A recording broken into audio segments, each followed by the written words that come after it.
Close your eyes for a moment, and imagine this. A humid jungle, alive with whispers. The air is heavy, fragrant with orchids and the damp musk of earth. Vines twist around the stones of a forgotten city, roots prying apart once mighty walls. Parrots flash through shafts of sunlight, and somewhere in the canopy, a howler monkey's cry echoes like the roar of an ancient god. Now listen. Beneath the cries of the jungle, can you hear it? The faint rhythm of drums. The distant call of a conch shell. The ghosts of a people who once commanded this land, whose kings ruled not just over cities, but over time itself. The Maya. For 2,000 years, their civilization flourished, building pyramids that rose like mountains from the forest floor, carving calendars that stretched across the cosmos, and weaving myths that spoke of life, death, and rebirth in endless cycles. They tracked the stars with a precision that rivals modern science, and they raised monuments that still defy the centuries. And yet, so much of their world remains cloaked in mystery. Why did their great cities fall silent? What secrets lie buried beneath layers of earth and vine? And what do their stories, etched in stone and whispered in legend, still have to tell us today? So, take my hand. Step with me into the jungle. Together, we'll walk among pyramids that touch the sky, descend into the sacred underworld of Xibalba, and listen for the voices of the Maya, voices that still echo, even now, through the ruins. The air thickens as we move deeper into the jungle, every step muffled by leaves damp with last night's rain. Roots tangle like serpents across the path, stone fragments poke out of the soil, broken reminders of walls and stairways that once rang with life. The jungle hides much, but it cannot silence the feeling that we are walking on history. Who, then, were the people who built this world beneath the canopy? Who left behind these towering temples, these intricate glyphs, these bones of stones swallowed by green? The Maya. Not a single empire, not one unified kingdom under a single crown, but a constellation of city-states scattered across the vast lands of Mesoamerica, stretching from the limestone plains of the Yucatan, down through the dense jungles of Guatemala and Belize, across the highlands of Chiapas, into the volcanic valleys of Honduras and El Salvador. Imagine it as a tapestry woven not of thread, but of forests, rivers, mountains, and stone, each city a brilliant knot in the weave, tied together by culture, language, and belief, even as they rivaled one another in power and splendor. Their civilization endured for more than 2,000 years, longer, if you count the traditions of their descendants, who even now, in modern villages, still carry the language of their ancestors. But in its classical height, from around the 3rd century to the 9th, the Maya world was a place of extraordinary brilliance. Picture it, cities like Tikal, Palenque, Calakmul, Copan, and Chichén Itzá, names that sound like whispers of thunder. Each city a kingdom unto itself, ruled by dynasties of kings and queens whose bloodlines were said to flow from the gods. Their temples rose as stairways to the heavens, their plazas filled with processions of priests, their ball courts rang with the thump of rubber against stone.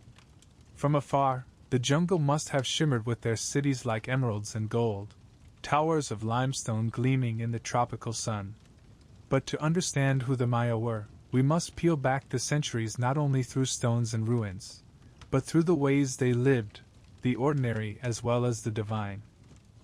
Imagine waking up not in the jungle silence of today's ruins, but in the bustling heart of a Maya city around the year 750.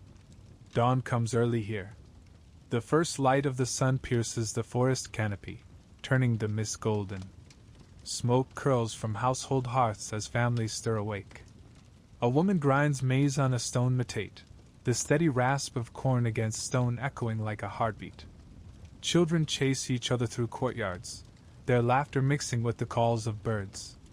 The city is alive. Narrow causeways, sakyab, the white roads paved with limestone, link neighborhood to neighborhood, house to temple, market to palace. Merchants carry baskets of cacao beans, feathers, obsidian blades.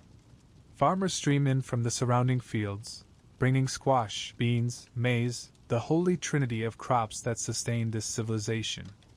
The aroma of roasting maize mingles with the scent of copal incense, rising already from temple altars in preparation for morning rituals.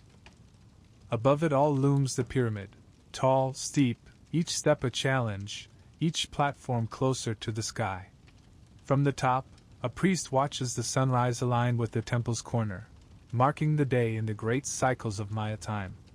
Every building, every wall, every stairway seems to hum with meaning, for the Maya were not just builders of stone, but builders of time itself. Their world was threaded with cycles, the cycles of the sun, the moon, Venus, the seasons of planting and harvest, the endless turning of creation and destruction. Time was not linear to them, not a line marching forward, but a wheel, a serpent biting its own tail. And in that wheel, every day mattered, every day was born with its own character, its own fate. To be Maya was to live in rhythm with the cosmos. But these rhythms were not only celestial. They pulsed through politics and war, through love and sacrifice, through the daily grind of survival. The kings, known as Ajah, lords, claimed divine authority, their right to rule sealed by rituals of blood. They carried titles that linked them to gods and heroes, and their names were etched in glyphs on towering stelae, proclaiming victories, alliances, and sacred ceremonies. Some names still survive, speaking across time. Pakal the Great of Palenque, crowned at 12, buried in a jade mask that glows green as maize leaves. YK and Chand Kawil of Tikal, who raised temples higher than the forest canopy. Lady Six Sky of Naranjo, who ruled as fiercely as any man, leading armies and erecting monuments to her triumphs. These rulers sat in palaces decorated with murals, walls painted with vibrant blues, reds, and yellows. Scenes of dancers, warriors, scribes, gods. Even their art carried a rhythm, a sense that the human world was never separate from the divine. To eat maize was to eat the flesh of the maize god. To shed blood was to nourish the sun so it could rise again. Every gesture, every act, from planting a seed to building a temple, echoed the order of the cosmos. And yet, beneath the grandeur, the Maya were not unlike us. Parents soothed crying infants, lovers whispered in the shadows, farmers worried over the rain. A craftsman carved obsidian blades with such precision they could cut hair. A weaver sat at her loom, stringing threads into patterns that told stories of lineage and myth. A ball player strapped rubber to his hips, stepping into the court where winning might mean sacrifice, but also eternal honor. This is the paradox of the Maya, at once otherworldly, cosmic, and yet deeply human. Their gods demanded blood, but their children played in the dust. Their kings built pyramids to reach the heavens, but their people still huddled around fires against the night. They lived with one foot in the divine, the other planted firmly in the soil of maize fields. And that soil was everything. Maize, corn, was more than food. It was creation itself. In their sacred text, the Popol Vuh, the gods shaped humanity not from clay or stone, but from maize dough. Flesh from corn, blood from water. To be human, in the Maya world, was to be maize made flesh. Each bite of a tortilla was communion, each harvest a renewal of creation. Even today, in Maya villages, maize is spoken of not as a crop, but as a kin, an ancestor, a living being. The ancient Maya carried this reverence in every ritual, every festival, every prayer. It was maize that fed their bodies, maize that built their cities, maize that bound them to the gods. And so, as we wander among the ruins now, stepping over roots and shattered stones, we are not walking in empty places. We are walking through the remnants of a world where every corner, every stone, every shadow carried meaning. A world where time itself was sacred, where the night sky was a map, where the earth was alive with gods, ancestors, and spirits. The Maya were astronomers, architects, farmers, warriors, scribes, weavers, priests, kings, mothers, children. They were builders of worlds, not only of stone, but of stories, cycles, and dreams. And though their cities may have fallen silent, though the jungle has crept back to claim the temples, The essence of who they were still lingers, in the glyphs carved deep into stele, in the myths whispered through the Popol Vuh, in the languages still spoken in the markets of Chiapas and the highlands of Guatemala. To ask who the Maya were is to open a door into a labyrinth of time, where past and present fold into one another, where the living still carry the weight of the dead, and where each stone in the jungle hums with voices we are only beginning to understand. And so, with the dawn rising above the pyramid and the calls of the jungle around us, we continue forward, deeper into their world. Ahead lie the cities hidden in the green, the stone giants standing in silence. They wait for us, patient, eternal. The mist clings a little heavier now, as though the jungle itself wants to keep its secrets. We press on, our feet slipping against roots slick with dew, until the trees begin to open. And then, you see it. A wall of stone rising where no stone should be. A staircase so steep it looks like a ladder for the gods. The cities of the Maya. Hidden for centuries, swallowed by vines and silence, these places once roared with life. Imagine standing here not in ruin, but in glory. The jungle would have been pushed back, tamed into wide plazas where thousands gathered. Stucco walls painted with reds and blues gleamed under the sun. The air rang with music, flutes carved from bone, drums made of stretched deer hide, the haunting call of conch shells. Above it all, the pyramids rose. Not crude stacks of stone, but precision monuments, mathematical, celestial, alive with meaning. Every corner aligned with the cosmos. The sun rising between twin towers. Venus setting behind a temple. The shadow of a serpent slithering down the stairs at equinox. These were not just buildings. They were calendars, stories, prayers carved into stone. Take Tikal, deep in the Guatemalan jungle. Its temples soar higher than the canopy, limestone giants piercing the green sea of trees. Temple I, the temple of the great jaguar, rises 154 feet into the sky.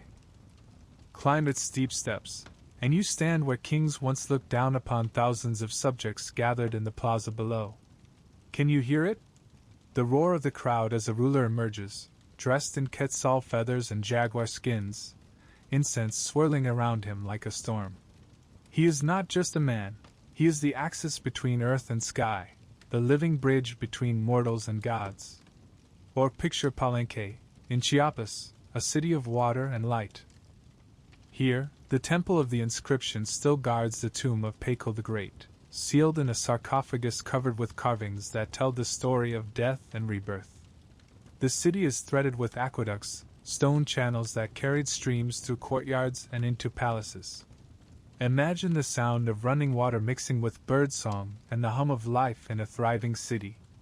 Far to the north, Chichén Itzá rises from the Yucatan plain.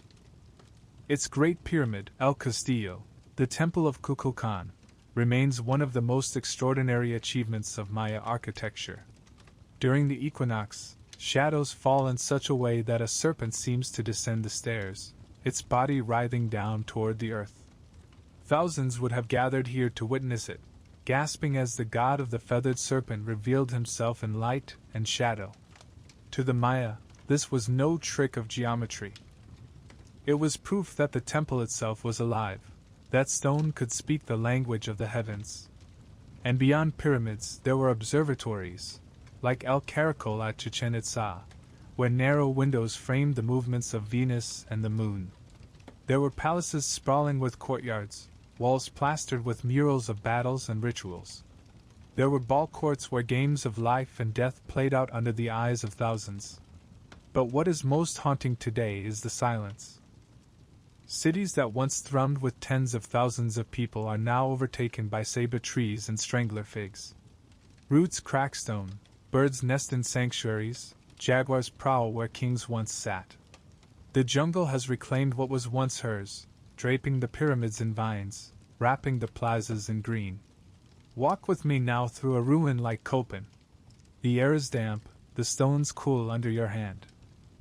You trace your fingers over glyphs carved with impossible precision, histories of kings, wars, sacrifices, victories. They still speak, even now, though their voices are faint. You follow the ball court, its sloping walls still intact. Can you see them? The players, the rubber ball thudding against stone, the crowd gasping as it ricochets high. Somewhere above, a priest waits to decide the fate of the winners, or the losers. Everywhere you look, the jungle presses in. A toucan flaps from tree to tree. Howler monkeys bark in the distance, their cries echoing like the voices of long-dead rulers. And as you stand in the middle of this ancient plaza, you realize something.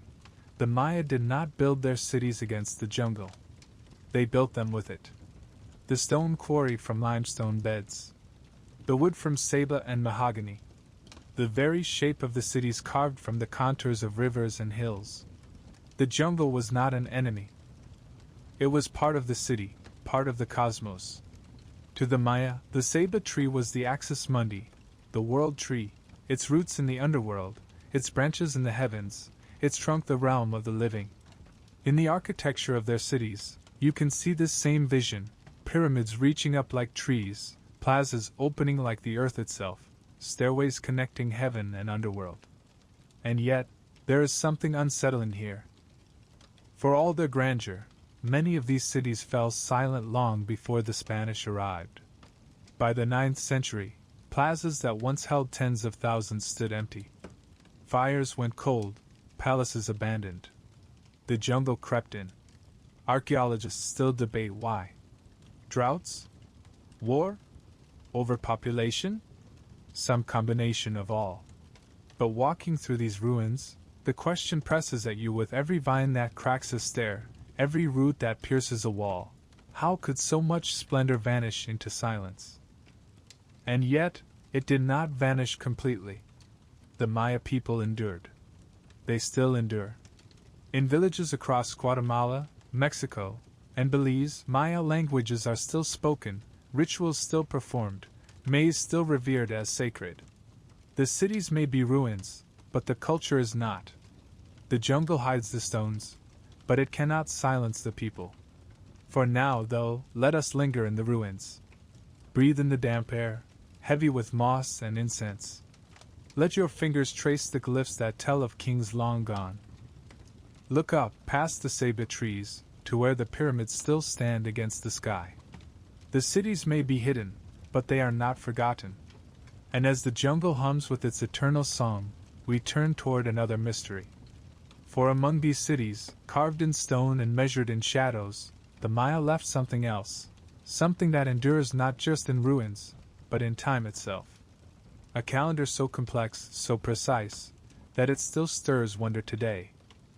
The path between temples narrows, and the jungle breathes heavy around us.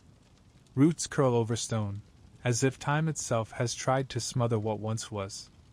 But here, in the silence of plazas where the Maya gathered, another kind of monument speaks, one not built of stone, but of numbers, cycles, and endless turning wheels.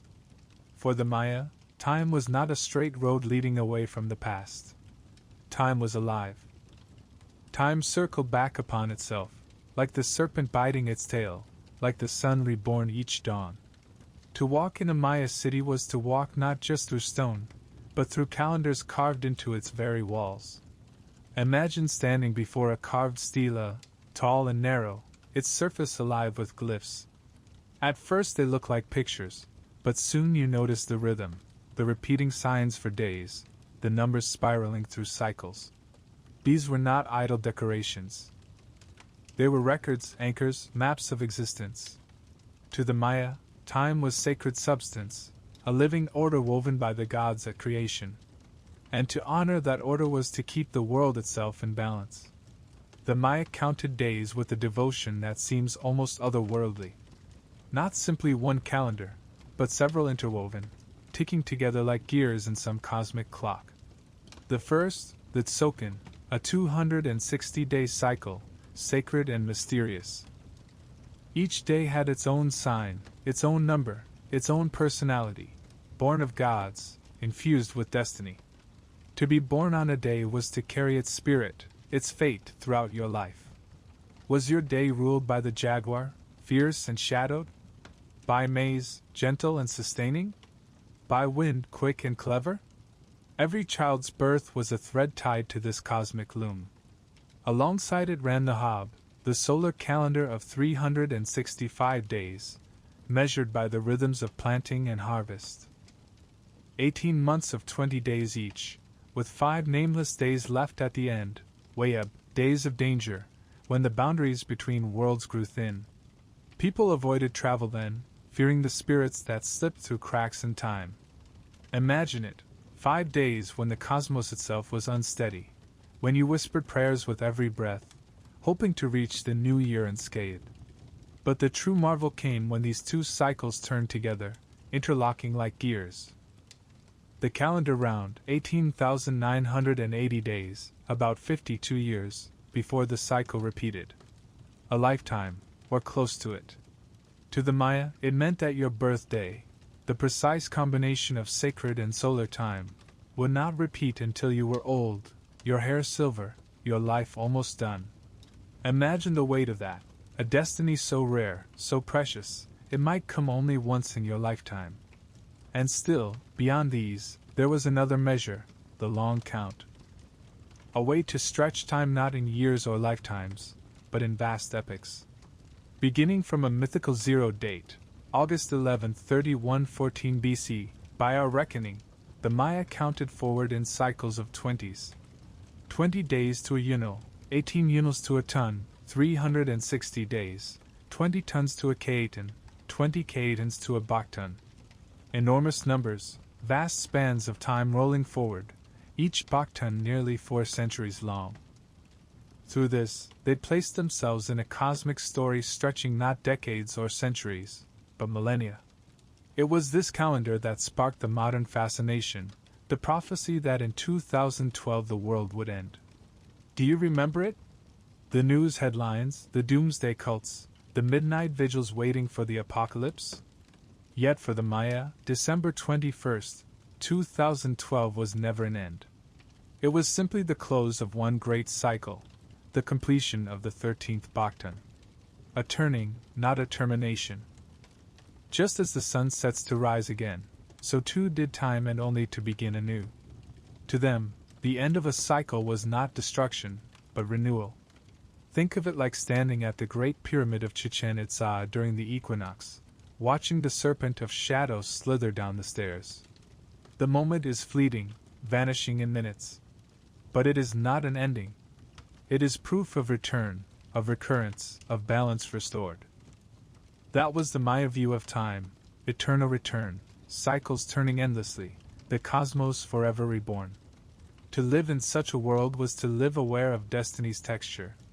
Every day, every ritual, every step had its place. Kings performed bloodletting not at random, but on precisely chosen dates, moments when heaven and earth aligned. Wars began not just with armies, but with time itself. Campaigns launched when the calendar declared fate was favorable. Even architecture obeyed this rhythm. Temples aligned with solstices, steely carved with dates that echoed the cycles of sun and moon. Close your eyes and imagine, you stand at Köpen, at the hieroglyphic stairway, 63 steps carved with more than 2,000 glyphs. It is not just a staircase, but a timeline, a record of dynasties stretching back centuries, each date a bead on the necklace of eternity. Walk up those stairs and you walk through history itself, every step a generation, every carving a heartbeat of time. Now, look up at the night sky. The stars above the jungle are impossibly bright, unspoiled by modern light. The Maya watched them, charted them, wove their motions into calendars. Venus, especially, brightest of all, appearing in the dawn sky, vanishing, reappearing at dusk. The Maya tracked it with astounding precision, predicting its movements, tying it to omens of war and peace. Imagine their awe as Venus rose exactly where they had calculated, proof that their calendars did not merely count days, but commanded the cosmos itself. And so, as we walk through these silent ruins, we begin to feel it too, that pulse, that rhythm beneath the stones. Time here is not gone. It is still turning. The cycles still spin, even if the plazas are empty, even if the priests are gone. The serpent still slides down the pyramid. The sun still sets and rises. The wheel turns and turns again. The calendar is not just numbers. It is the heartbeat of the Maya world. And if you listen closely, even now, you can still hear it. And so we move onward deeper still. For if time itself was sacred, what of the heavens it measured? Ahead of us lies the starlit observatories, the temples aligned with the cosmos. The Maya did not merely count the days. They read the skies like scripture. The jungle night is alive with sound, the hiss of cicadas, the croak of frogs in the dark pools, the deep-throated rumble of howler monkeys echoing like distant drums. We lift our gaze upward, past the canopy, past the ceiba branches stretching like outstretched arms. And there, between the gaps in the leaves, the sky reveals itself. A river of stars flows above, the Milky Way arching in a silver band across the heavens. The Maya were masters of this sky. To them, it was not an abstract map of distant suns. It was a living, breathing realm, the dwelling place of gods, ancestors, and cosmic forces that touched every moment of human life. Just as their temples rose from the earth to mimic mountains, their eyes rose to the sky to read the stories written there. Imagine a Maya priest standing in the open plaza of Uxmal on a clear night. In his hands he holds a bark paper codex, painted with red and black glyphs. His eyes trace the sky, Venus shining fiercely on the horizon, the moon swollen with light, constellations twinkling like the eyes of divine animals. Every movement is recorded, every rising and setting charted. He does not watch idly, he interprets. Each star, each planet, is a messenger, its path a sentence in the language of the gods. Among the celestial bodies, Venus was the most sacred. Bright, sharp, impossible to ignore.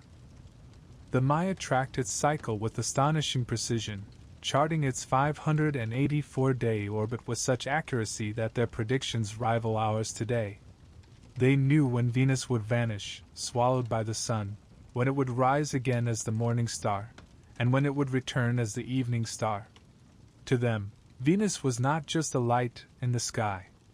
It was a god, sometimes Quetzalcoatl, the feathered serpent, sometimes a harbinger of war. Battles were planned to coincide with its rising, sacrifices timed to its return. Imagine the awe of a ruler standing before his people at dawn, as Venus blazed in the east, proof that the gods themselves blessed his reign. The moon too was vital. Its phases measured fertility, harvest, and ritual. Maya women were closely associated with lunar cycles, birth, weaving, and water, all tied to the moon's shifting face. Lunar eclipses, however, were moments of terror. The moon, devoured by shadow, was seen as a cosmic struggle, a battle in the heavens.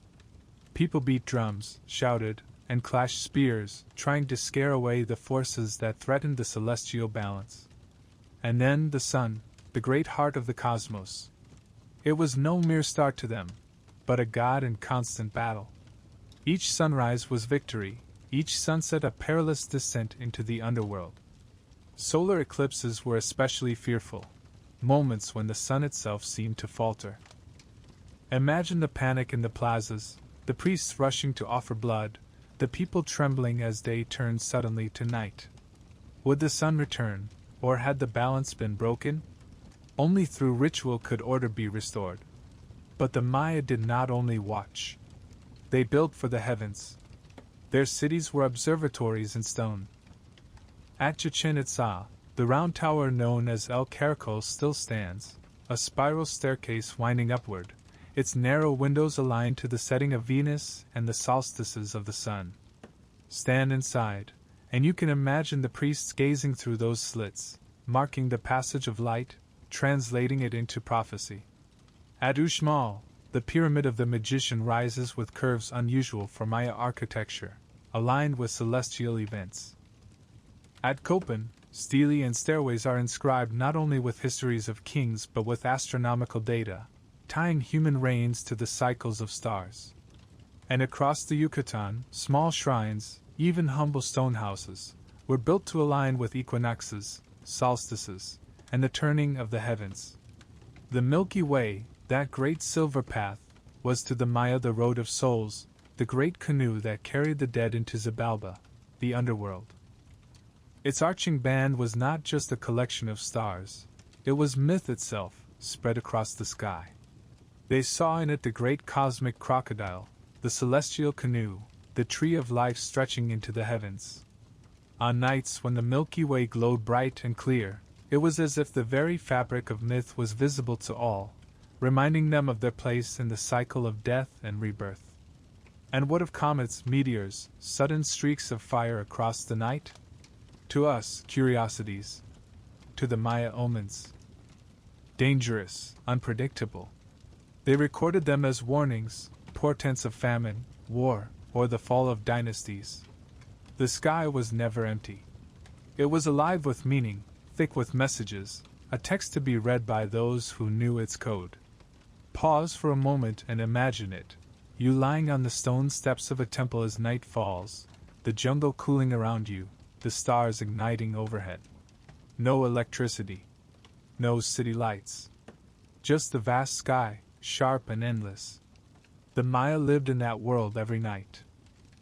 They saw the sky as a mirror of the earth, and the earth as a mirror of the sky. To understand one was to understand the other. Their codices, few of which survived the Spanish flames, were filled with tables of eclipses, Venus risings, lunar cycles. The Dresden Codex, preserved in a European library, contains astronomical records of astonishing accuracy. It charts the movements of Venus for centuries, predicts eclipses, records the rituals tied to each event. It is as if they captured the heartbeat of the cosmos on paper, bound it in paint and bark. This mastery of the skies was not abstract. It shaped daily life. Farmers planted by the stars, knowing when the rains would come, when maize should sprout. Priests scheduled rituals to align with cosmic rhythms. Rulers legitimized their power by claiming the heavens themselves endorsed them, timing their reigns to celestial cycles. Even games played in the ball courts reflected cosmic order, the ball a symbol of the sun, bouncing between the realms of life and death. To live in the Maya world was to live under a sky filled with gods, a sky that spoke. Every star was a messenger, every eclipse a warning, every dawn a miracle. And yet, as we gaze at these ruins under the canopy of stars, we cannot help but feel a shadow of melancholy. For the sky the Maya knew is still here, still blazing overhead. The same stars, the same planets, the same serpent of the Milky Way. But the plazas are empty now, the priests gone, their voices silenced. Only the stones remain, aligned to a sky that continues to turn without them. Still, their mastery lingers. In the serpent shadows of Chichén Itzá, in the glyphs carved on stele, in the codices that survived fire, in the rhythms of modern Maya farmers who still watch the skies, still plant by the rains, still whisper prayers to the maize beneath the stars. And as we walk deeper into this world, we realize something. To the Maya, the heavens were not distant. They were intimate, woven into every gesture of life. To watch the stars was to listen to the heartbeat of the gods. And so, we move onward. We have seen their cities. We have heard their calendars. We have lifted our eyes to their skies. But now, what of their words? For scattered among these stones are glyphs, curling and complex, the script of a people who carved their histories, their myths, their very souls into stone. The night sky fades as dawn creeps once more across the jungle canopy. First a pale shimmer, then the sharp blaze of the rising sun, cutting through mist and shadow. The plazas of stone wake with light. And as the sun strikes the temples, it reveals something that has been waiting for us all along, not only in the heavens above, but on the very walls beneath our hands. The glyphs. Step closer. Run your fingers across the cool limestone. You'll feel the grooves, shallow but deliberate, each curve and edge carved with precision. They look at first like pictures, faces, animals, curling shapes of fire, maize, water. But then, like a sudden flash of recognition, you sense that these are not just images. They are words. Sentences. Whole histories frozen in stone. The Maya glyphs, one of the most sophisticated writing systems of the ancient world. Imagine a language so fluid it could be painted with a brush or cut into stone. A script so versatile it could record dynastic wars, religious hymns, calendars, and even poetry. Each glyph a cluster of meaning, part picture, part sound, part symbol. There were hundreds of them, combined like puzzle pieces to create words, names, dates, myths. Picture a scribe at work, seated cross-legged, a brush of animal hair dipped in black and red pigment.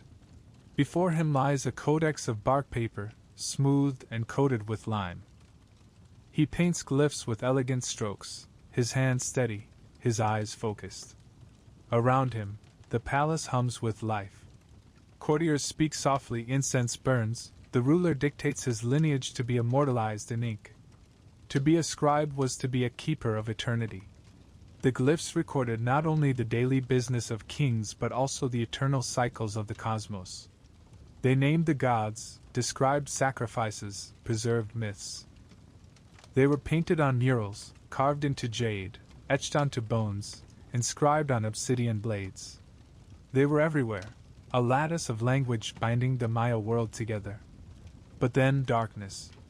The Spanish arrived in the 16th century, and with them, fire. Priests gathered Maya codices, stacked them high, and burned them. Full of lies of the devil, they said. Imagine it, whole libraries, centuries of knowledge, gone in smoke. Today, only 4 codices survive. Just 4 windows into what was once a universe of writing. The rest ash. For centuries, the glyphs were silent. Europeans stared at them and saw only decoration. Idols, patterns without meaning. It wasn't until the 20th century that the deciphering began in earnest. Piece by piece, scholars unlocked the code. A breakthrough came with the realization that glyphs were not only pictures but sounds, syllables that, when combined, spelled words. Suddenly, the stones began to speak. And what voices they carried! They told of kings like Pakal of Palenque, whose tomb lay sealed beneath the temple of the inscriptions, his sarcophagus lid carved with glyphs describing his journey into the underworld.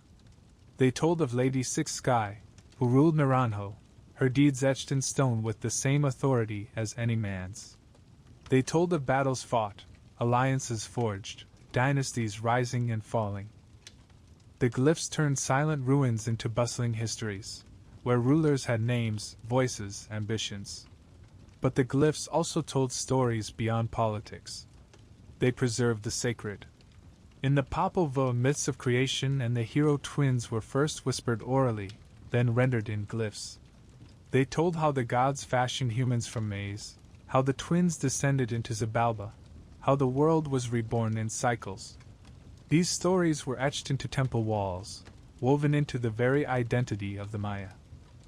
Close your eyes and imagine being a Maya child, learning the glyphs. Not in dusty classrooms, but in painted codices, under the watch of priests and scribes. Each glyph was not just a letter, it was alive, a being with breath and power. To write was to conjure, to bring gods and ancestors into presence. Writing was ritual. Even now, as you walk through Copan or Tikal, the glyphs rise before you, curling like vines across stele.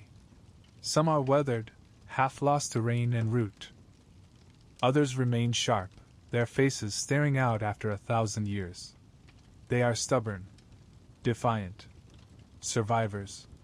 Think of it, these glyphs, carved into limestone centuries ago, outlasted empires, colonization, fire, conquest. They still speak. We can now read them, slowly, carefully, word by word. When you touch them, you are touching a voice that refuses silence. The glyphs remind us that the Maya world was never mute. It was eloquent, poetic, layered. They remind us that history is not only what we see, stone pyramids, abandoned plazas, but also what is written in the deep grammar of a people's thought.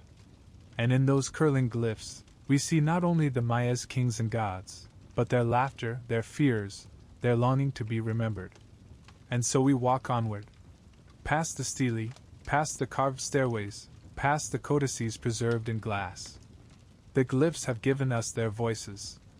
But what of the gods themselves? Those figures who move through both glyph and sky, through ritual and myth? Come closer now, for beyond these stones waits a pantheon. Gods of maize and rain, of sun and death, of serpents and jaguars. The sacred order of a universe woven from both terror and beauty.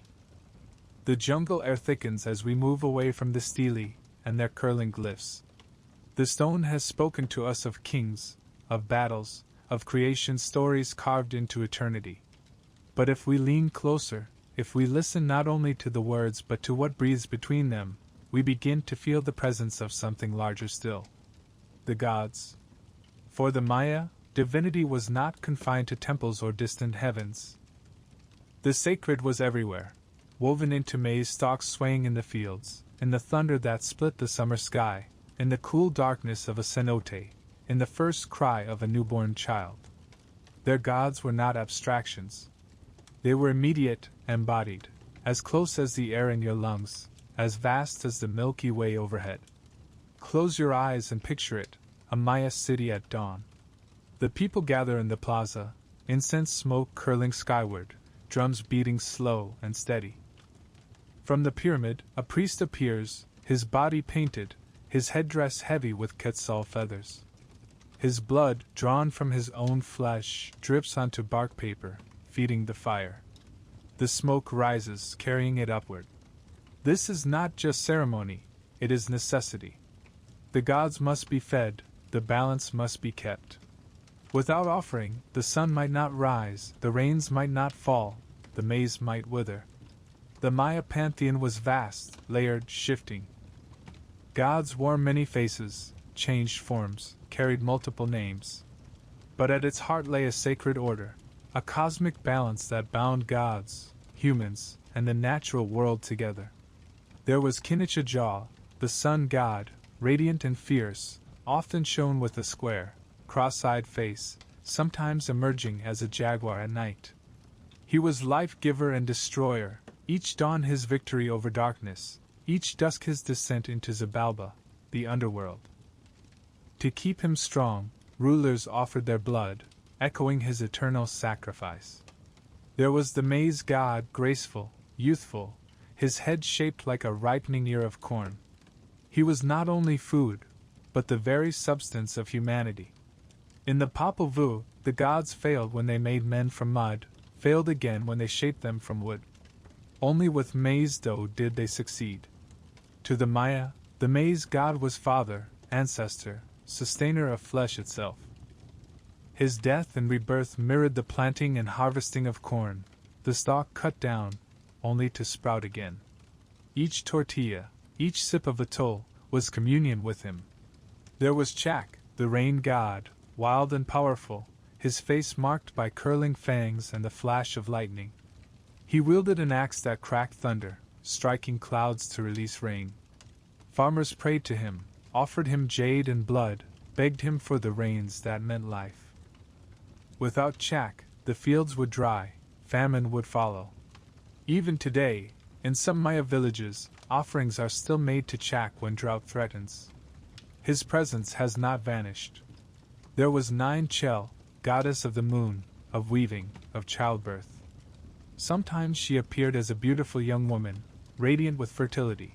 Other times, as an old crone, her serpent headdress pouring water, bringing floods and storms. She held life in her hands, both gentle and destructive. Midwives prayed to her, women wove in her name, the moon's cycle marking their bodies and their time. And deeper, darker, there were the gods of Xibalba, the underworld. Lords of death, disease, and decay. In the Popol Vuh they are cunning, cruel, delighting in trickery and suffering. They challenged the hero twins to deadly games, tried to destroy them, only to be outwitted. These lords reminded the Maya that death was not an ending but part of the cycle. The underworld was not hell in the Christian sense, it was a place of trials, transformations, and eventual rebirth. The Maya cosmos itself was a layered order.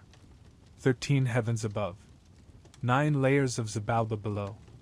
Between them, the middle world, the earth, where humans lived, where maize grew, where kings ruled.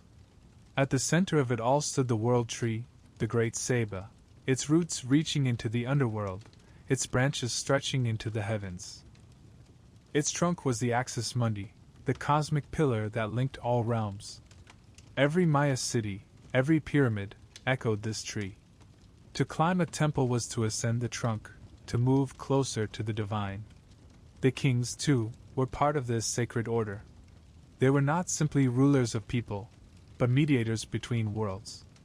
Through bloodletting rituals, through sacrifice, through trance, they opened portals to the gods and ancestors. Their bodies were offerings, their blood the thread tying heaven and earth. A ruler was at once man and god, mortal and divine. His legitimacy came not only from lineage, but from his ability to keep the cosmic balance intact. And so religion was not separate from life. It was life. To plant maize was to participate in myth. To weave cloth was to echo the weaving of the cosmos. To play the ballgame was to reenact the struggle of the sun against darkness. Every act could be sacred. Every gesture could echo the gods. The Maya pantheon was never static. Gods merged, transformed, wore new masks.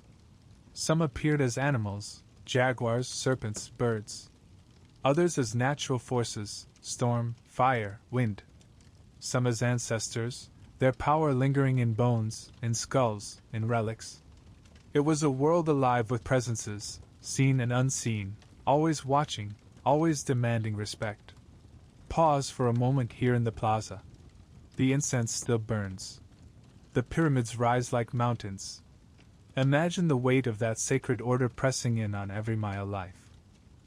To be Maya was to live in a cosmos of gods, close, demanding, immediate. There was no distance between human and divine. The gods walked in the rain, in the maize stalk, in the serpents slithering across a temple wall. And now, as we stand before the pyramid, we hear the drums begin again. The priest emerges, holding obsidian blades. He draws blood from his tongue, from his skin, dripping it onto paper that will be burned for the gods. The crowd watches silently. For this was the heart of Maya religion, the offering of life to sustain the cosmos. The sacred order demanded sacrifice. And so, as the drums beat louder, as the fire crackles, we follow the priest into the heart of the ritual. The drums do not stop. They grow heavier, deeper, as if echoing from the very heart of the earth. The plaza shudders with the rhythm, the air thick with incense. The people stand silent, their eyes fixed on the pyramid steps where the priest ascends. He is painted in red, streaked with black, his headdress a crown of feathers that sway with each step. In his hands he carries the obsidian blade, dark and sharp as night itself. This is the world of Maya ritual. A world where blood is not simply a sign of injury, but the essence of life, the bridge between human and divine. To the Maya, sacrifice was not cruelty. It was necessity. Without it, the sun might falter, the rains might vanish, the maize might wither. Blood was the food of the gods, and in feeding them, the cosmos was kept in balance. Imagine the ruler himself, not distant, not aloof, but kneeling at the altar. The obsidian blade cuts into his flesh, often the tongue or the ear. Blood drips onto strips of bark paper, which are then burned in a clay brazier. The smoke rises, twisting into the sky, carrying the essence of life upward to the gods. The ruler grimaces, but he does not flinch. For this act is his duty, his proof of legitimacy, his connection to the divine. Without sacrifice, he is no true king. And it was not only rulers. Nobles, priests, even commoners participated in bloodletting, pricking ears, piercing skin, offering drops of life. Children were sometimes involved in minor rituals, their innocence seen as a powerful gift to the gods. Women, too, participated, drawing blood from the tongue or the limbs. To be Maya was to understand that life was interwoven with sacrifice, that survival itself demanded it. But there were darker rituals, more dramatic, more terrifying. Human sacrifice. To us, it seems brutal. To the Maya, it was holy. Picture a ballgame played in the stone courts, the ball thudding against sloping walls, the players sweating under the sun. The game is more than sport. It is a ritual reenactment of cosmic struggle, of the sun's path through the underworld. At its end, the victors, or at times the losers, might be led to the altar. To die here was not disgrace. It was honor. To offer your life was to join the gods, to become part of the eternal cycle. There were many forms of sacrifice. Victims were sometimes decapitated, their heads displayed as trophies, symbols of renewal. Others were thrown into sacred cenotes, those deep wells where earth meets water, believed to be portals to the underworld. Archaeologists have found bones there, alongside offerings of jade, gold, and pottery, proof of rituals that bound life, death, and nature into one. One of the most haunting rituals was heart sacrifice. On the steps of the pyramid, a victim was laid upon a stone altar. The priest, blade in hand, cut swiftly, lifting the still-beating heart to the sky, offering it to the gods before the crowd. The body, now lifeless, was cast down the steps. It was spectacle, yes, but also sacred theater, the reenactment of divine sacrifice that sustained the universe. The Maya saw themselves reflected in the gods, and the gods reflected in them. Just as the maize god died and was reborn, so too could humans offer their death as part of that endless cycle. Sacrifice was not an ending, but transformation. To die upon the altar was to be woven into the fabric of the cosmos. And yet, there was more than blood in these rituals. There was vision. Many sacrifices were performed not only to feed the gods but to open portals. Through pain and blood loss, rulers and priests entered trances. They saw visions, ancestors rising from smoke, gods speaking through flame, serpents slithering from the heavens. These visions were recorded in glyphs and murals, their truth unquestioned. Imagine kneeling before the fire, your body weak from loss, your mind aflame with divine presence. To the Maya, this was communion. Rituals marked every stage of life. Birth was celebrated with offerings, the umbilical cord buried beneath the hearth, tying the child to the home and ancestors. Marriage was sanctified by bloodletting, uniting two families not only through vows but through sacrifice. Death was guided by ritual, the dead buried with offerings of maize, jade, and food for the journey into Xibalba. Even the everyday was infused with ritual. Farmers planted maize with prayers and offerings, burying drops of blood in the soil to nourish the seeds. Warriors before battle offered blood to secure victory. Priests before ceremonies purified themselves with fasting, with abstinence, with sweat baths that cleansed both body and spirit. To us, the world of Maya sacrifice seems distant, almost alien. But in their eyes, it was woven with love, with duty, with reverence for the fragile balance of existence.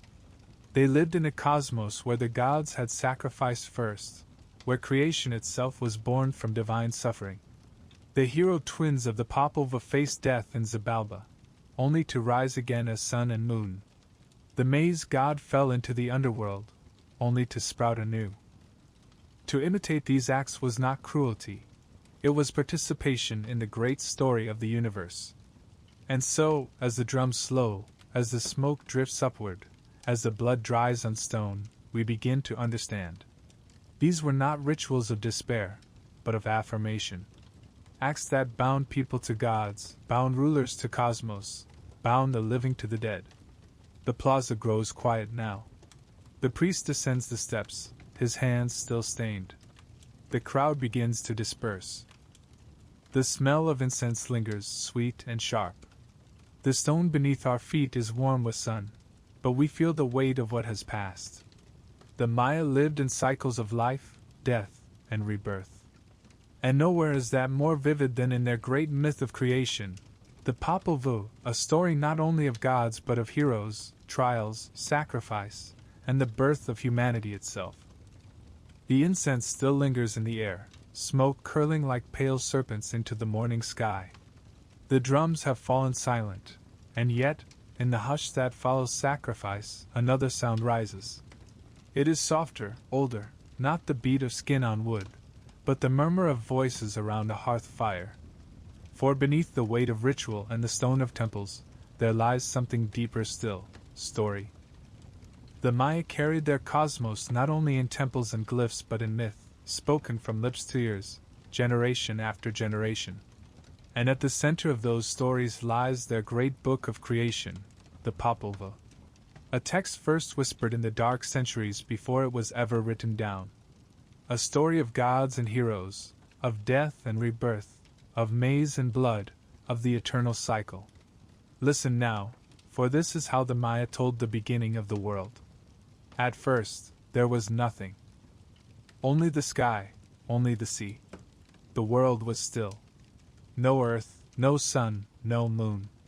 Just the gods, heart of sky and heart of earth, thinking the world into being. They spoke, and the land rose. They spoke, and rivers flowed. They spoke, and the sky arched above. Creation was not done with hands, it was done with words. The world was spoken into existence. But then came the challenge, to create beings who could honor the gods, who could speak their names. First, they made men from mud. But the mud men were weak. Their bodies crumbled, their faces dissolved, their voices faltered. They could not stand, could not endure. And so, the mud men melted away. Next, the gods tried wood. They carved men from sticks, fashioned women from reeds. At first, these beings walked, multiplied, filled the earth. But they were empty. They had no soul, no blood, no heart. They did not honor the gods, did not remember them. They were hollow shells, their faces dry, their voices echoing without meaning. And so the gods destroyed them. The wooden people were scattered, some became monkeys, their twisted faces a memory of that failed attempt. But creation did not end. The gods turned again to the earth, searching for the right substance. And at last they found it: maize, the sacred plant. From white corn and yellow corn they ground the dough. With water they mixed it, and from this dough they shaped flesh, muscle, bone. They formed the first men, strong and enduring.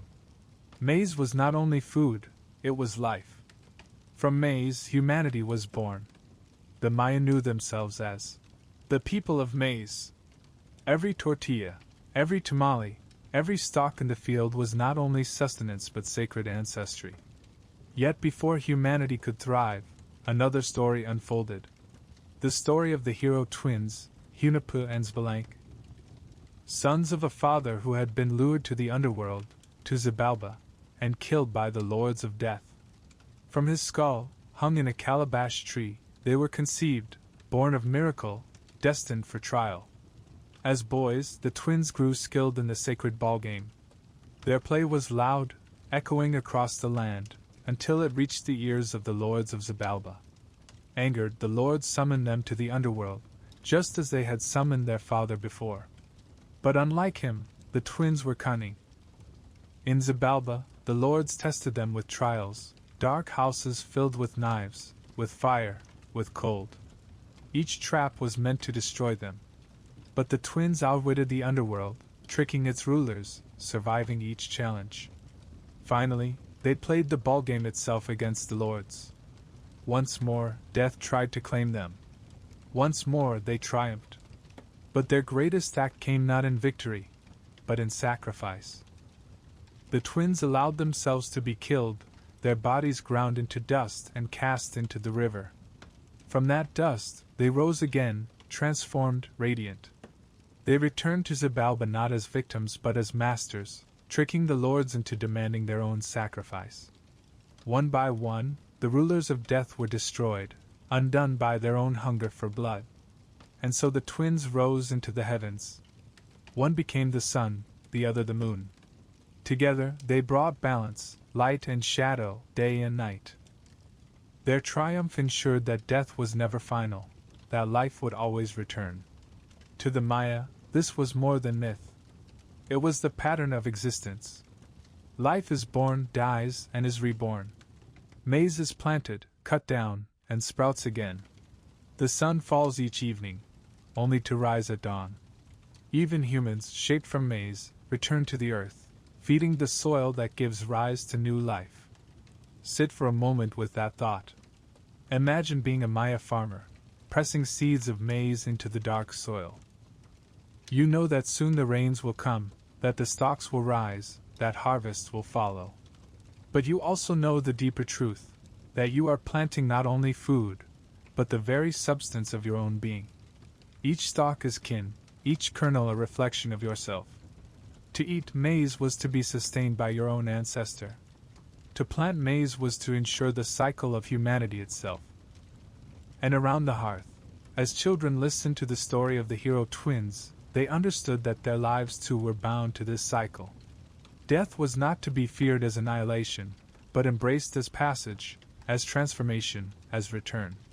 The Popol Vuh is not only a creation myth. It is philosophy, theology, history woven into story. It tells the Maya who they are, why the sun rises, why the maize grows, why they bleed for the gods. It explains sacrifice, it explains destiny, it explains the sacred order of the cosmos. And in its echoes, you can feel the very heartbeat of the Maya world. The myth lives on even now. In villages where the planting of maize is still done with prayer. In rituals where offerings of food and drink are given to the earth. In stories whispered under the stars, where the Milky Way is seen as the great white road of souls, the path first walked by the hero twins. And as we rise from this fire, as the story lingers in our ears, we realize something: the myths were not separate from life. They were life. They were the fabric of every breath, every ritual, every stone set into a temple wall. The hero twins still shine above us as sun and moon. The maize god still rises each season in the fields. And the people of maize still endure, still telling the story, still living within it. Now, as we step out of myth and back into stone, our eyes are drawn once more to the pyramids. These great mountains of limestone, carved by human hands, were not just temples or tombs. They were cosmic engines, instruments of time and space, aligned with sun and star, vessels of the sacred. The jungle path opens again, and before us rises stone, tier upon tier, step upon step, a mountain not born of earth but raised by human hands. The pyramid. Here, the Maya built their greatest monuments. Structures so vast, so precise, so enduring, that they still tower above the jungle after 1,000 years. To climb them is to climb not only toward the sky, but into the very heart of the Maya cosmos. For these were not simply temples, nor merely tombs. They were instruments of the universe, aligned with sun, moon, and stars, built as bridges between the realms of heaven, earth, and the underworld. Take your place with me at the foot of El Castillo, the great pyramid of Kukulkan at Chichén Itzá.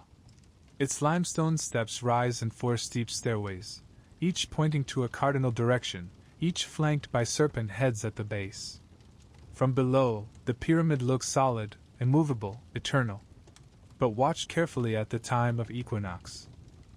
As the sun descends, shadows fall against the northern staircase. Slowly, step by step, the shadow takes shape, a serpent, slithering down the pyramid, its body alive in light and shadow, until it joins the carved serpent heads below. Imagine the crowd that once gathered here, thousands of faces turned upward, gasping as the feathered serpent god revealed himself in stone and sun. This was not coincidence. This was design. The pyramid was built to capture the sky, to bind time into stone. Its 365 steps, 91 on each side and 1 at the top, mirrored the days of the solar year. Its terraces represented the heavens, its base the earth, its interior chambers the underworld. To stand here was to stand in the axis of the cosmos, to feel the turning of the universe in your bones. And this was not unique. Across the Maya world, pyramids rose as cosmic engines. At Tikal, in Guatemala, the temple of the Great Jaguar and the temple of the Masts face one another across a vast plaza, their towering forms aligned to the rising and setting sun. At Uxmal, the pyramid of the magician curves in ways no other pyramid does, its oval base and steep sides aligned to celestial patterns, perhaps Venus itself.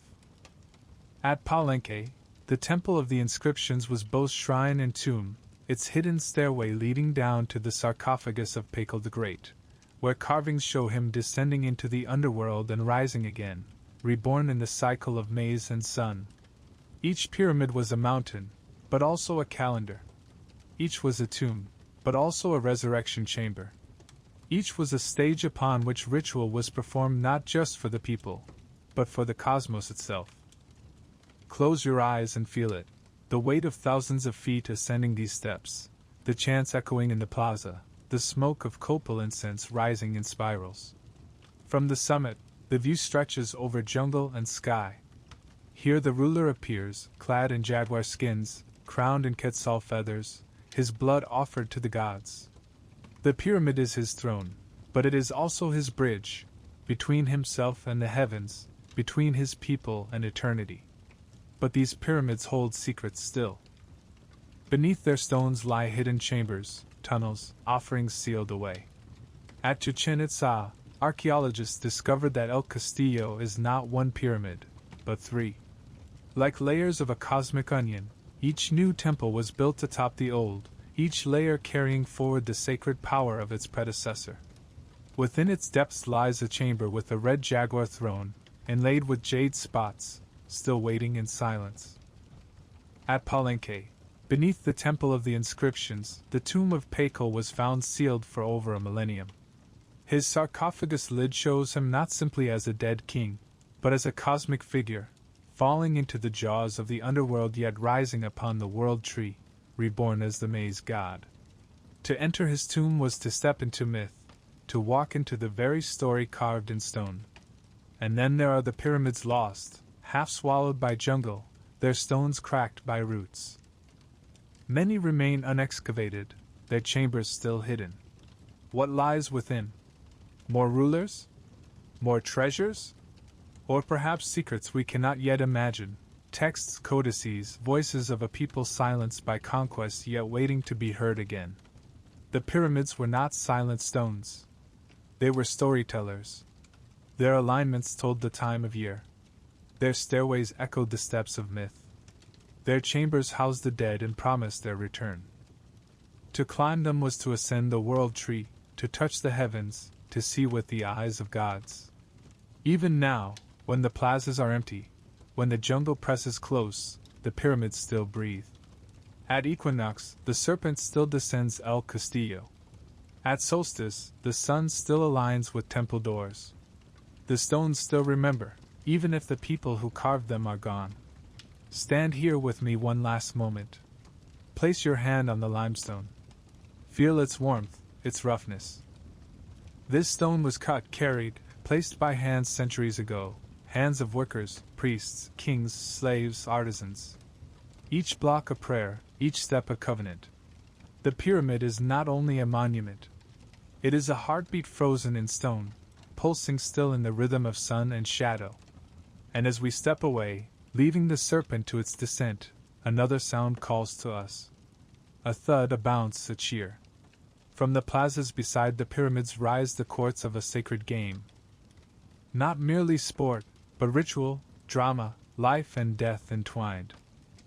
The echoes reach us before the sight does. A deep thud of rubber against stone, the call of a crowd, the sharp cry of players as the ball flies high into the air. We follow the sound, winding through plazas and past looming temples, until we emerge into a great open court flanked by walls of carved stone. Here, the Maya played their game, Paktapak, the sacred ballgame. At first glance, it looks like sport. 2 teams, a ball, a court. But this was no simple pastime. The ballgame was ritual, myth made flesh, the cosmos reenacted in sweat and struggle. Its meaning reached from the plaza to the heavens, from the living to the dead. Every bounce of the ball carried the weight of gods. Picture the court. At Chichén Itzá, it is enormous, 168 meters long, the largest of all. Stone walls rise high, smooth and echoing, their surfaces carved with scenes of the game. Along the upper walls, great stone rings hang, carved with serpents. The goal is nearly impossible, to strike the heavy rubber ball through the ring, using only hips, elbows, or knees. No hands. No feet. The ball itself weighs as much as a human head, solid rubber that bruises and bloodies those who strike it.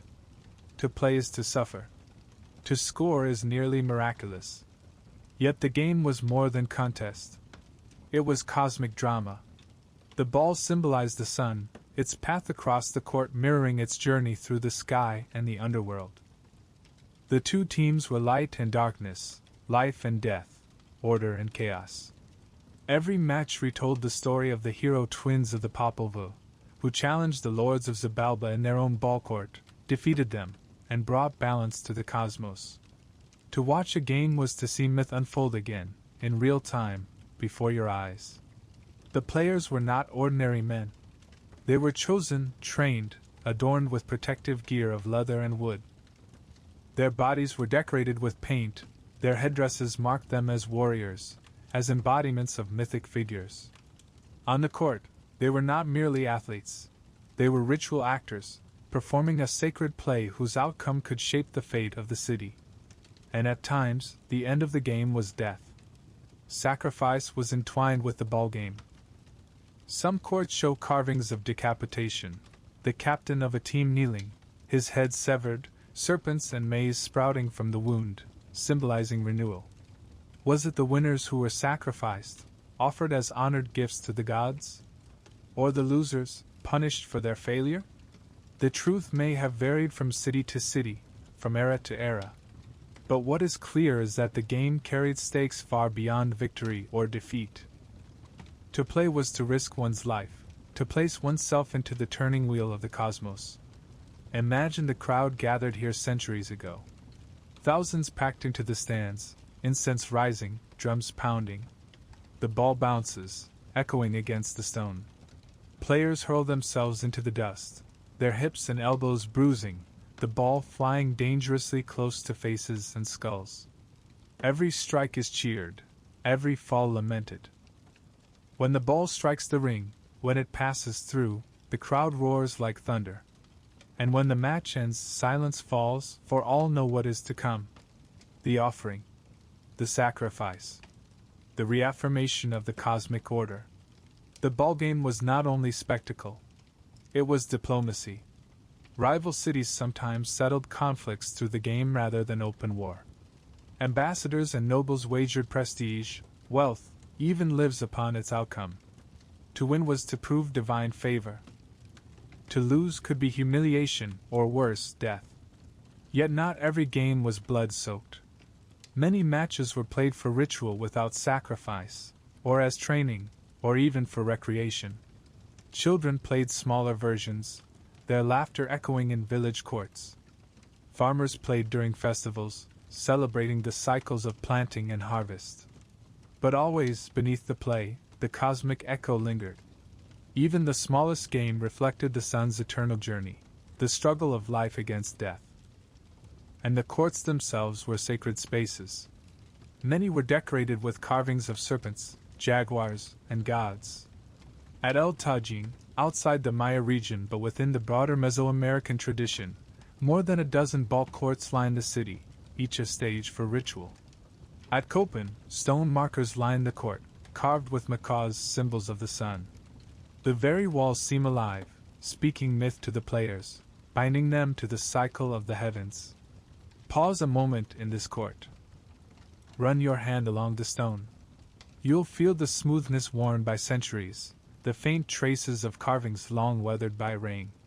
Look up at the ring, impossibly high, and imagine the skill, the strength, the devotion it took to strike the ball through it. Then close your eyes, and hear the sound of the ball again, thud, bounce, strike. Hear the cheers, the drums, the gasp as the ball nears the ring. Feel the sweat, the heat, the dust. You are not only a spectator.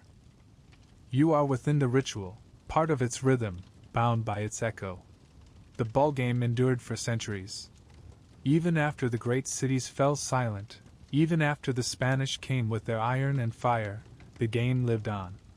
Missionaries tried to suppress it, calling it pagan, demonic. Yet in villages, children still played, farmers still gathered on feast days to strike the ball, the echoes of their ancestors alive in every bounce. And today, in some Maya communities, the game has been revived, played once more as both sport and heritage, its meaning not lost but reborn. For the ball game was never just a pastime. It was prayer. It was myth. It was sacrifice.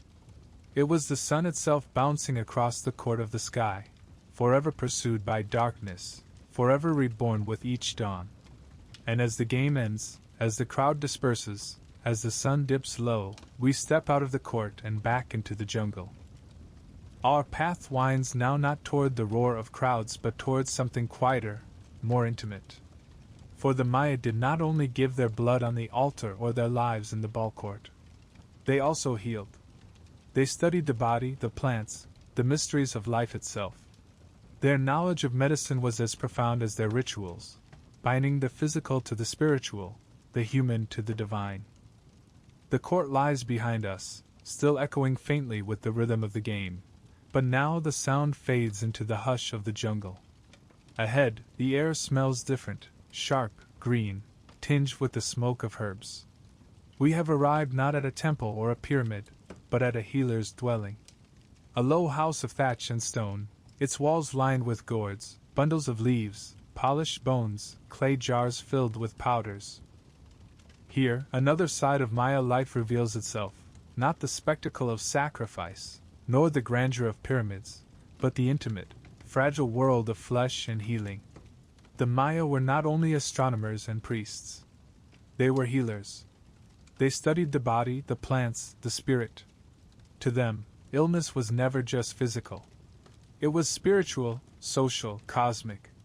Health meant harmony, between body and soul, between human and nature, between community and gods. To follow was to fall out of balance. To heal was to restore that balance through herb, through prayer, through ritual. Imagine a Maya healer at work. He sits beside a patient, his face calm, his hands steady. Around him, the air is thick with burning copal incense. He listens, not only to the body but to the spirit. Was this sickness caused by bad winds? By angered ancestors? By sorcery from an enemy? Or was it the result of imbalance in food, water, or sleep? Diagnosis was not a matter of one realm, but of many. The healer's knowledge was vast. From the jungle, he gathered hundreds of plants. Cacao was used not only as drink but as medicine, its bitter seeds ground to treat fevers, stomach trouble, fatigue. Chili peppers, fiery and sharp, were rubbed into wounds to fight infection, or burned to drive away evil spirits. Tobacco was sacred, its smoke purifying, its leaves crushed into poultices for bites and sores. Copal resin, burned in rituals, was also medicine, soothing the breath and clearing the lungs. There was balch, a fermented drink made from tree bark, used in rituals but also as a mild anesthetic. Jade powder was ground and placed in wounds to aid healing, its green color linked to life and renewal. Healers used obsidian blades for surgeries, sharper than steel, capable of cutting cleanly into skin and bone. Archaeological evidence shows they practiced trepanation, cutting holes into skulls, likely to relieve pressure from injuries or headaches. Many patients survived these procedures, the bone healing smooth over time. And then there was dentistry. The Maya were skilled with teeth. They filed them into points, and laid them with jade, turquoise, or hematite, not only for beauty but for status and ritual meaning. Archaeological finds show these modifications were done with astonishing precision. They drilled into living teeth using stone tools and powdered abrasives, creating cavities that held gems for a lifetime. It was painful, yes, but it was also a declaration. The body itself was a canvas for the sacred. Medicine was never separate from ritual. The healer might chant prayers while applying herbs, call upon Nine Chel, goddess of medicine and childbirth, or invoke Chak to wash away illness with rain. Illness could be expelled by sucking it from the body, drawing it into gourds, or by passing eggs, chili smoke, or obsidian blades over the skin to cut away the evil. The healer's hut was both clinic and temple, where every gesture carried spiritual weight. Childbirth was a sacred act, presided over by midwives who combined medical skill with ritual knowledge. Women labored in squatting positions, guided by chants and prayers to Nine Chel. After birth, the umbilical cord was buried beneath the hearth, tying the child forever to the home. The placenta was treated with reverence, for it was considered the twin of the child, its spiritual companion. To lose it or treat it poorly was to endanger the baby's soul. Death, too, was met with ritual care. The dead were buried with maize in their mouths, food for the journey into the underworld. Sometimes a jade bead was placed there instead, a symbol of breath, of life, of renewal. Illness might have claimed the body, but ritual guided the soul. The Maya also understood the healing power of water and heat. Sweat baths, small stone structures heated with fire and steam, were used to purify body and spirit. Patients entered, sweating out sickness, the steam infused with herbs. It was both therapy and prayer, cleansing the flesh while rebalancing the soul. Even today, in parts of Mesoamerica, the Temazcal, the sweat bath, remains a living tradition. But healing was not only the work of herbs and chants. It was community. Illness was seen as disruption, not only of the body but of the harmony between people. A broken relationship, an insult to the gods, a neglect of ritual could cause sickness. To heal meant to repair those ties, to reconcile with family, to give offerings, to restore balance with the unseen world. Pause here. Feel the air inside this healer's hut. It is warm, fragrant with crushed leaves, bitter smoke, damp earth. You can almost hear the whisper of prayers, the murmur of ancestors. Imagine lying here, fevered, while the healer bends over you. He presses cool paste of herbs against your skin. He mutters words you cannot fully hear. A rattle shakes, smoke curls, hands press firmly. Slowly, you feel the fever lift, not just from body, but from soul. The Maya saw no line between medicine and magic, between body and cosmos.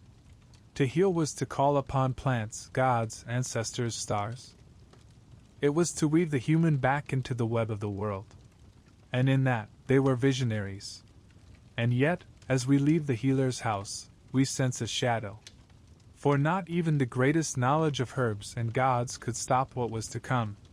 The great cities would one day fall, the pyramids silenced, the courts abandoned. Illnesses of another kind, drought, famine, war, would sweep across the land. The balance would break, and the world of the Maya would tremble. The healer's hut fades behind us, the scent of herbs dissolving into the damp breath of the jungle. For a while, the path is quiet. No drums. No chants. Only the rustle of leaves, the buzz of insects, the occasional call of a bird. And then, as we step into the shadow of towering ruins, we feel it, the silence. Not the silence of night, not the silence of ritual, but something heavier. A silence left behind when voices are gone. This is the silence of collapse. The Maya world, which for centuries thrived with bustling cities, with kings raising temples to the heavens, with plazas alive in ritual and laughter, this world faltered. Between the 8th and 9th centuries, across the southern lowlands, great cities like Tikal, Copan, Palenque, Calakmul, all began to empty. Monuments ceased to be carved. Pyramids rose no longer. Ball courts grew silent. Jungle roots pressed into plazas, vines crept over stele, roofs crumbled. What had been vibrant became abandoned. Why? That question has haunted archaeologists, historians, and dreamers for generations. The Great Collapse, as it is called, remains one of history's deepest enigmas.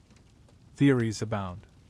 Some point to droughts, long, devastating cycles without rain, recorded in sediments and cave formations. Without water, the fields failed, the maize withered, famine spread. Others suggest ecological strain, deforestation for cities and fields, soil exhausted by overuse, rivers fouled by human waste. The Maya, masters of agriculture, may have pushed their environment beyond repair. There are theories of warfare, too. Glyphs speak of kings locked in endless conflict, of dynasties battling for supremacy. As cities grew larger and ambitions sharper, alliances broke, wars consumed resources, rivalries fractured unity. Some cities rose briefly in the chaos, but many fell, their people scattered. And then, there is political collapse. The divine kings, once mediators between gods and men, faltered in their duty. When drought struck, when famine came, when war raged, their rituals could no longer ensure balance. The people may have lost faith, withdrawing their allegiance, letting temples crumble. Kingship itself, the very heart of Maya order, was shaken.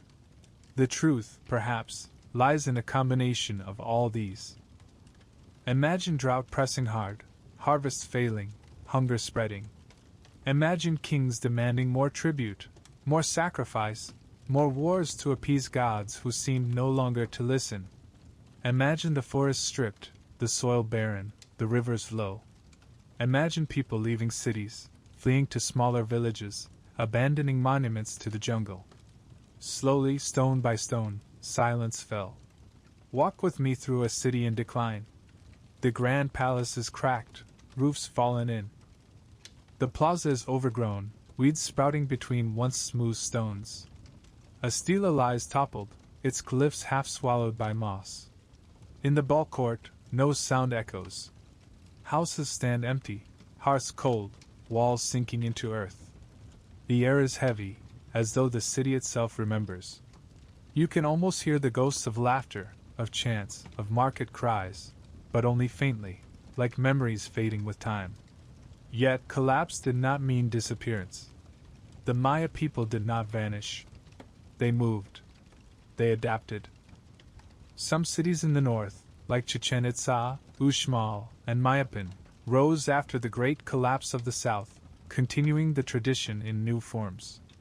Even as old capitals crumbled, new centers flourished.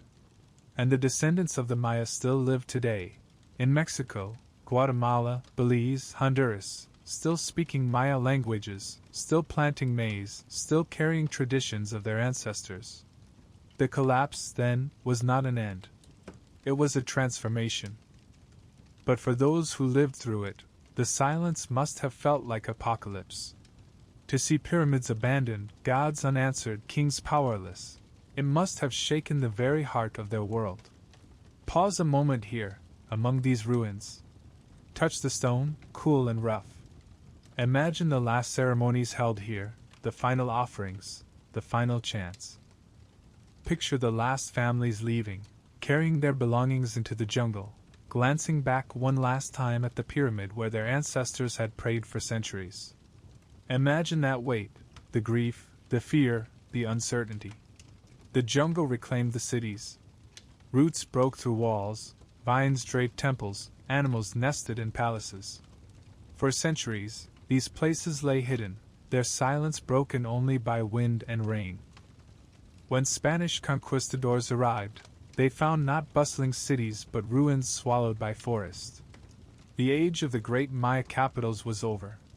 And yet, as we stand here, in the shadow of broken temples, we know the story does not end here. The silence of collapse gave way to another sound, the clash of steel, the roar of cannons, the cries of a new conquest.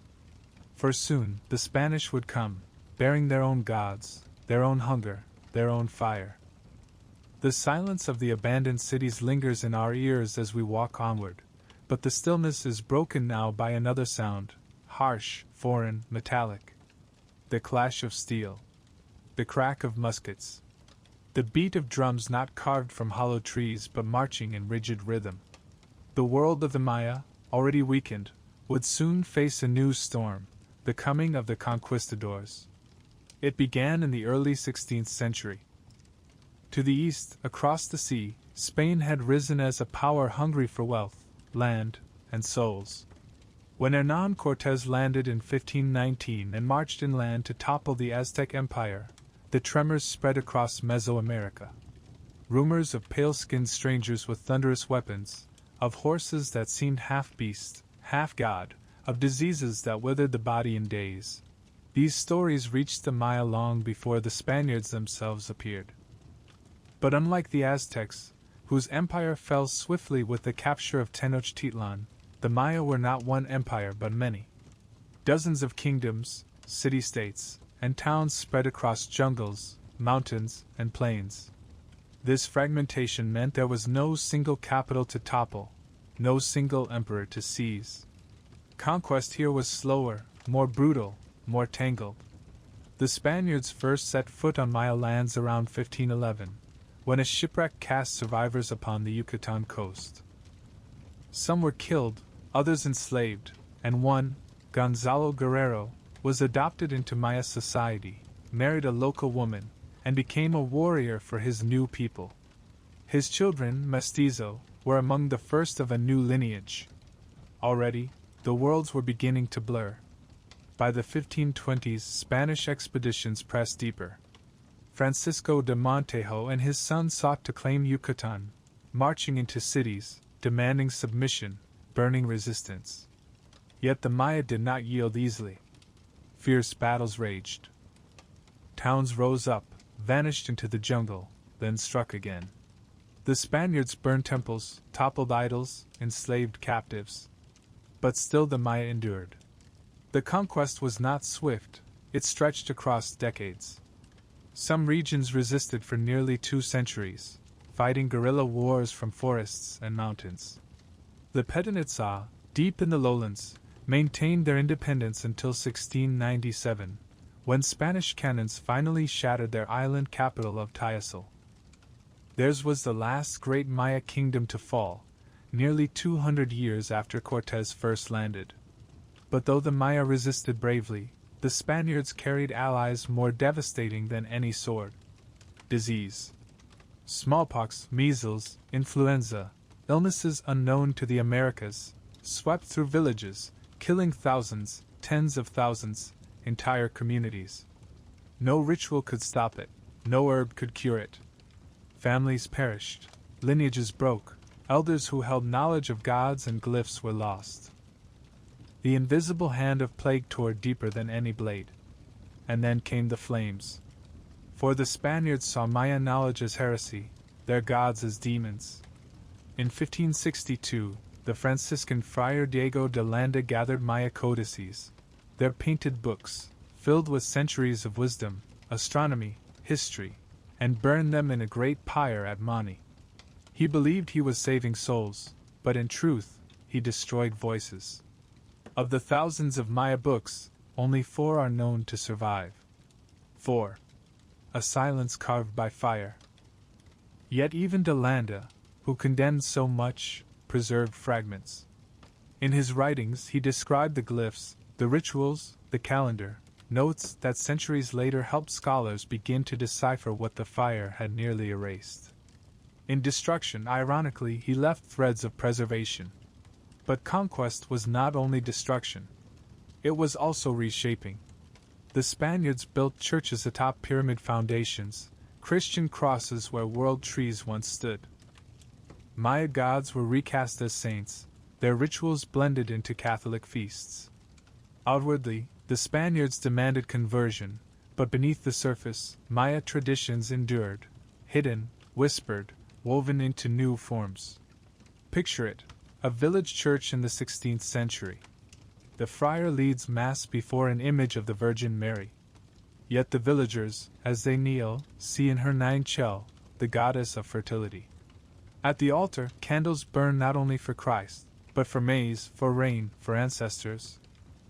Outwardly, the conquistadors triumphed. Inwardly, the Maya still carried their gods. Still, the conquests brought wounds that never closed.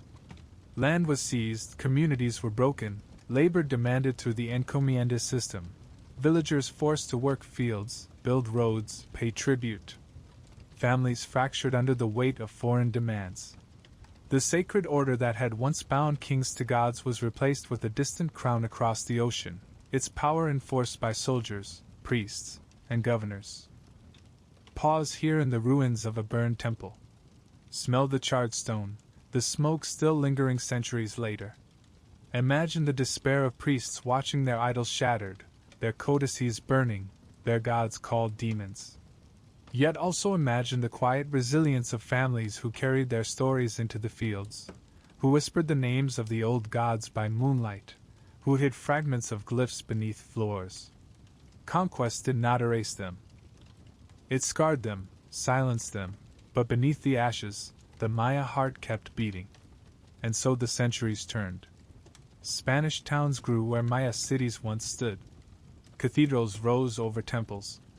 And yet, even now, in the jungles and highlands, the Maya people endured, planting maize, speaking their languages, keeping their rituals alive in hidden ways. The coming of the conquistadors was not a single moment. It was a long night, violent, relentless, filled with fire and grief. But even in that night, sparks remained. And from those sparks, the Maya spirit continued. As we leave the ruined church behind, our path turns toward water. Clear, blue, sacred water. For beneath the land of Yucatan lies another world, rivers, caves, cenotes. The Spaniards saw them as wells. The Maya saw them as portals, sacred thresholds where offerings were cast and voices of the gods echoed in the dark. The trail winds downward now, away from temples and plazas, into the limestone bones of the Yucatan. The jungle thins, the air cools, and then, suddenly, the earth opens before us, a vast, circular mouth in the land. Its walls drop sheer into shimmering blue depths. This is a cenote. To the Spaniards, it was a well, a source of water. But to the Maya, it was something far more, a sacred gateway, a threshold between worlds. Step closer to the edge. Peer down into the water, dark yet glimmering, its surface reflecting sky and stone. This is no ordinary pool. It is an entrance into the underworld, into Xibalba, where gods and ancestors dwell. To approach it is to approach the very heart of Maya cosmology. The Yucatan is riddled with these sinkholes, formed when limestone collapsed, exposing the underground rivers that flow like hidden veins beneath the land. To the Maya, who built cities on this dry, porous plateau, cenotes were lifelines. They gave water, the most precious gift in a region without rivers. But they were also sacred. For here, the earth opened to reveal the waters of creation, the womb of the world. The most famous is the sacred cenote at Chichén Itzá. A great, gaping circle, 60 meters across, its cliffs plunging 20 meters down to green water below. For centuries, this was a place of offerings. Archaeologists have dredged its depths and found astonishing things: jade beads, gold discs, copper bells, carved idols, weapons, incense burners, and bones. Human bones, the remains of men, women, children, cast into the waters as gifts to the gods. Imagine the ceremony. The crowd gathers at the edge. Priests chant, incense burns. The ruler, adorned in feathers and jade, stands solemn, holding a vessel of offerings. Perhaps a prisoner is brought forward, painted blue, trembling in the humid air. With prayers and chants, he is cast into the cenote, his body plunging into the dark water. Sometimes he drowns, his life given to the gods. Sometimes survivors were pulled back up. If the gods allowed them to live, their visions were taken as messages from the divine. It is both terrifying and beautiful. The cenote is not a place of cruelty, but of communication. A portal. What was thrown into its depths was not lost, it was delivered. To the gods of rain, to Chak, whose lightning splits the sky. To the gods of the underworld, whose voices echo in the caves below. To the ancestors, who wait in the watery darkness. But not all offerings were so dramatic. Pilgrims brought precious jade, finely worked shells carried from distant coasts, obsidian blades from volcanic highlands, gold brought through trade. Each object sank into the water like a prayer. To cast it into the cenote was to give it forever, beyond human reach, into the eternal keeping of the gods. Close your eyes. Imagine standing here centuries ago. The jungle thick, the air humming with cicadas. Drums beating slowly, voices rising. The water below rippling with the weight of offerings, its surface reflecting the firelight above. You hear the splash of gifts, the cries of prayer, the silence that follows. And then, thunder. Rain. As if Chak himself had answered. The cenotes were not only at Chichén Itzá. Across the Yucatan, smaller sinkholes were revered, used for rituals of fertility, rain, and renewal. Some were hidden in caves, their waters gleaming in the dark, stalactites dripping like stone teeth from above. Entering such places was to enter the womb of the earth, to step into Xibalba itself. Shamans lit torches, their smoke twisting against the stone. They sang to the spirits, cast offerings into the water, sought visions in the flicker of fire upon rock and pool. And beyond ritual, cenotes were woven into daily life. Villages grew around them, their waters sustaining generations. Children swam in them, women fetched water in clay jars, farmers prayed beside them before planting maize. They were both ordinary and extraordinary, life-giving wells and holy portals, at once. The Spaniards, when they arrived, saw the cenotes only as water sources, practical, necessary. But even they could not entirely ignore their aura. They recorded stories of sacrifices, of treasures hidden within. Some sought to dredge them, to recover gold, to erase their sacred meaning and turn it into plunder. Yet even after conquest, Maya people continued to see cenotes as alive. They whispered prayers at their edges, dropped offerings quietly, hidden from Spanish eyes. Today, when you stand at the rim of a cenote, you feel it still, that pull, that hush. The water is cool, impossibly clear, reflecting light in shifting blues and greens. Birds circle overhead, vines dangle into the void, fish dart in the depths. It feels alive, as if the water watches you as much as you watch it. The cenotes remind us of the Maya vision of the world, layered, porous, interconnected. Sky above, earth here, underworld below, all linked by sacred thresholds. Pyramids rose to the heavens. Cenotes sank into the earth. Together, they bound the cosmos, linking humans to gods, life to death, rain to maize.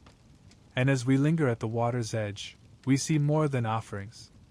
We see prophecy. For in the depths of the calendar, in the cycles of time, the Maya also glimpsed the future. The cenotes were places of communication, not only with the past, but with what was yet to come. The cenotes' waters shimmer behind us as we rise again to the surface world. The jungle closes in, the sky stretches wide, and for a moment the air feels heavy with expectation, as though the earth itself is holding its breath. For the Maya, life was never only about the present. Their eyes were fixed on cycles far greater than a single season, a single life, a single dynasty. They believed time itself was alive, turning in great wheels, repeating, renewing. And within those cycles they saw prophecy. Walk with me now into the sacred realm of Maya prophecy. To the Maya, time was not linear, it was a spiral, an endless repetition of creation, destruction, and renewal. Days, months, years, centuries, all were bound in intricate cycles, measured with extraordinary precision. Their calendar systems, the 260-day ritual calendar, the 365-day solar calendar, and the vast long count that spanned millennia, were not simply tools of record. They were windows into destiny. Every day was sacred, carrying its own spirit, its own fate. To be born on a certain day was to carry its energy forever. A child born under the sign of Ik, the wind, might be restless, curious, destined to wander. One born under Can, the seed, might grow into a nurturer, a bringer of abundance. The calendar was not a neutral measure of time, it was a map of the soul. But prophecy reached beyond the personal. Kings consulted calendar priests, the Ajkij, who read the patterns of time to determine when to go to war, when to crown rulers, when to plant, when to sacrifice. They studied the interplay of the sacred cycles, watching for moments when powerful days aligned, when fate itself turned. To act against the calendar was to risk chaos. To follow it was to walk in harmony with the cosmos. And then there were the great cycles, the turning of Bacatons, each lasting nearly 400 years. The long count tracked them relentlessly, stretching back to the dawn of creation in 3114 BC, when, according to Maya reckoning, the current world was born. They believed worlds had ended before, destroyed by flood or fire, only to be remade anew. And they believed our world, too, would someday end, only not in annihilation, but in transformation. This is where modern fascination often turns. The date December 21, 2012, when the long count calendar completed a great cycle, the end of the 13th Bacaton. To the Maya, such a moment was profound, the closing of one age, the beginning of another. But contrary to popular fears, it was never meant as prophecy of apocalypse. The world was not to explode or vanish. Instead, it was a renewal, a resetting of the cosmic clock. An ending, yes, but also a beginning. Imagine being a Maya priest, watching the stars, feeling the weight of cycles. You know that each ending is also a dawn. You tell your people not that the world will die, but that it will change, that they must prepare for transformation. The fear of modern interpreters, that the world would end in fire, was a misunderstanding. The Maya spoke of time as breath, each cycle inhaling, exhaling, eternal. Yet prophecy was not abstract.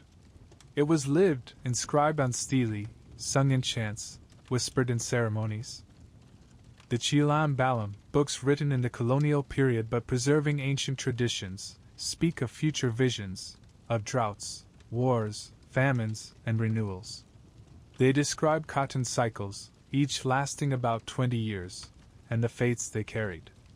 Some cartoons were times of abundance, others of strife. The rhythm of prophecy was woven into history itself.